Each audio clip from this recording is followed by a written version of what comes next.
सुरक्षित असा 3 लेनचा हा डबल ट्विन टनेल या ठिकाणी होतोय।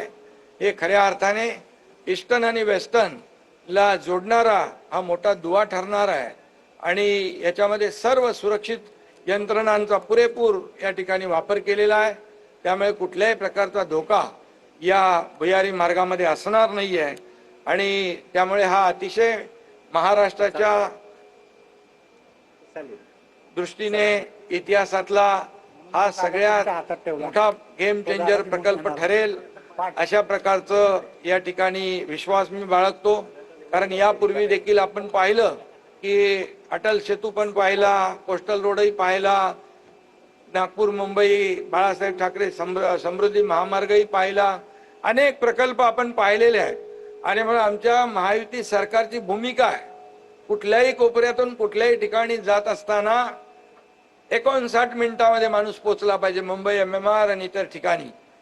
आणि हाच उद्देश आता मेट्रोचं आम्ही लोकार्पण करून आलोय, आता पण आणखी मेट्रोचं लोकार्पण आहे।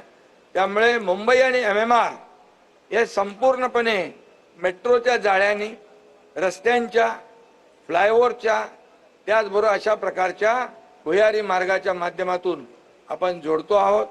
हा मुंबईकर आणि MMRच्या दृष्टीने हा अतिशय वरदान ठरणारा हा प्रकल्प आहे।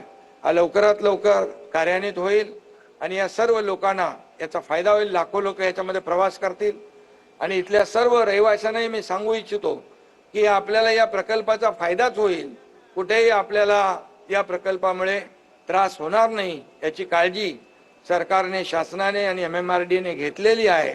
त्यामुळे मी एवढंच सांगतो मुख्यमंत्री महोदय, इथं मी अगोदर पण येऊन गेलो, व्हिजिट करून गेलो, यापुढे देखील मुखर्जी आणि कुठे गेले ते आपले टनेलवाले त्यांच्यावर पण लक्ष ठेवणार आहे।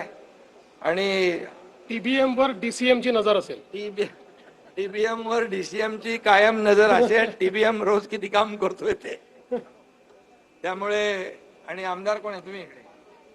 हे स्वतः आहेतच परिवहन मंत्री, खासदार, आमदार, सगळे आपले लोकप्रतिनिधी देखील। हे शेवटी आपलं काम आहे, हे जेवढं लवकर होईल तेवढं लोकांना त्याचा लवकर फायदा होईल।